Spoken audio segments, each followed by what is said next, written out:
Thank you, Madam Deputy Speaker. And this budget underlines the cost of a Labour government that's making bad choices that are hurting working people.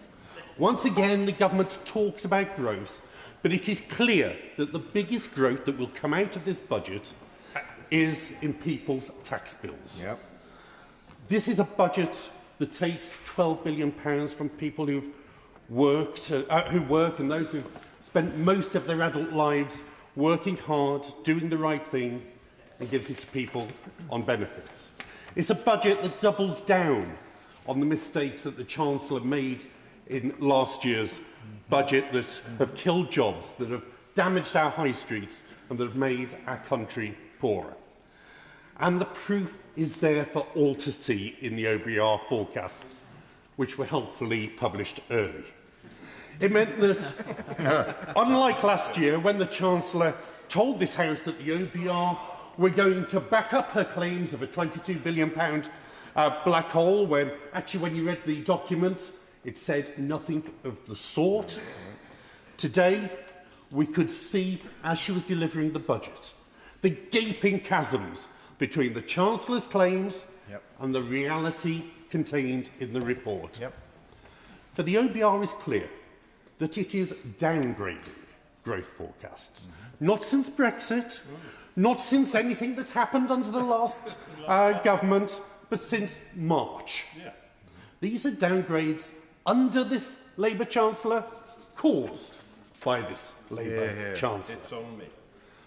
The Chancellor boasted that this year's projections increase expected growth to 1.5%. Now, that's still less than was being predicted at the time of last year's budget, when she stood up and told us that 2025 would see 2% growth. But she was silent about growth forecasts being slashed for every subsequent year of this forecasting period. Now, the OBR says that inflation will stay higher for longer.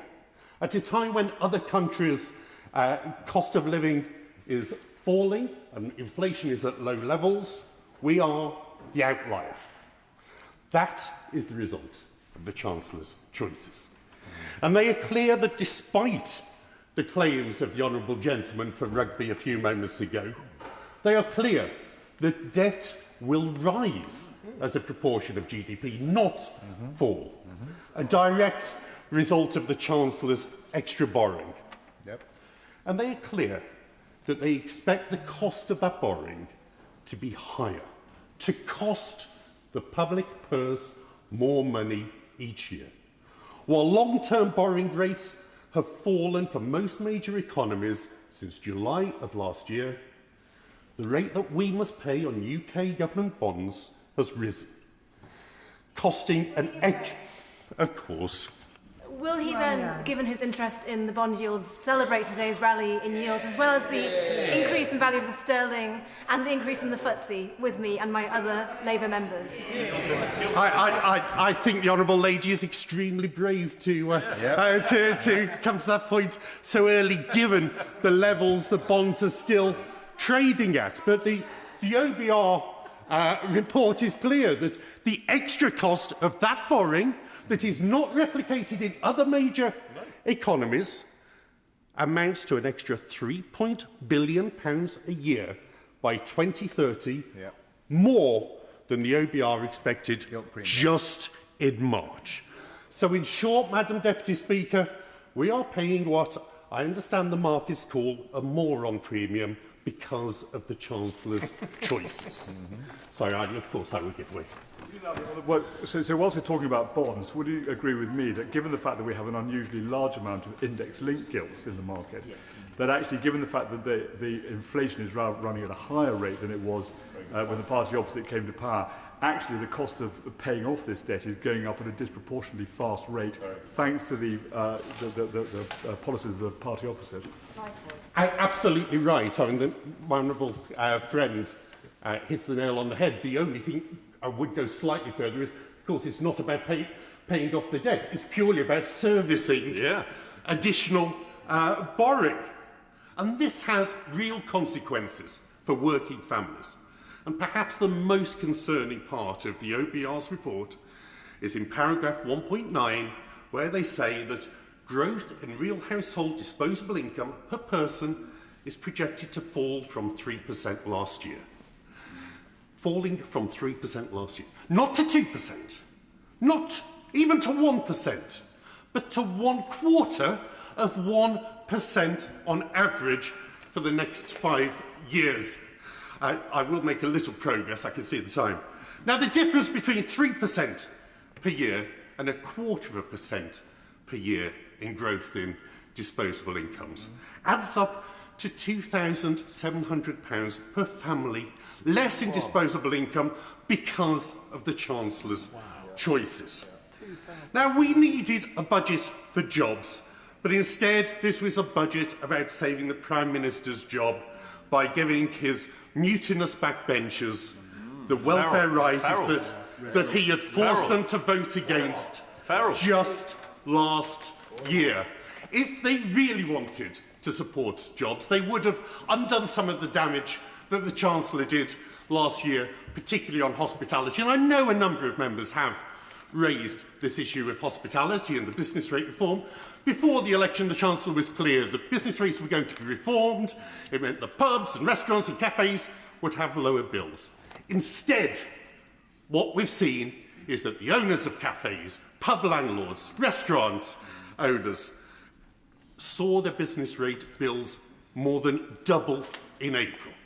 And what we have heard today from the Chancellor, because of the effects of revaluation and the fact that she has decided to only go with that reduction of 10 pence on the multiplier instead of the 20 pence that was signalled when they introduced the legislation last year, is that when the new regime comes in, although the business rates bills have only just doubled, we will again see the bills for those pubs and cafes increasing again. This is a bad deal for hospitality. It will have a devastating impact on our high streets, and it is only made worse by the decision of the Chancellor to increase alcohol duties, which will hit pubs again, make it more difficult for our pubs, our bars, our responsibly licensed venues to compete with supermarkets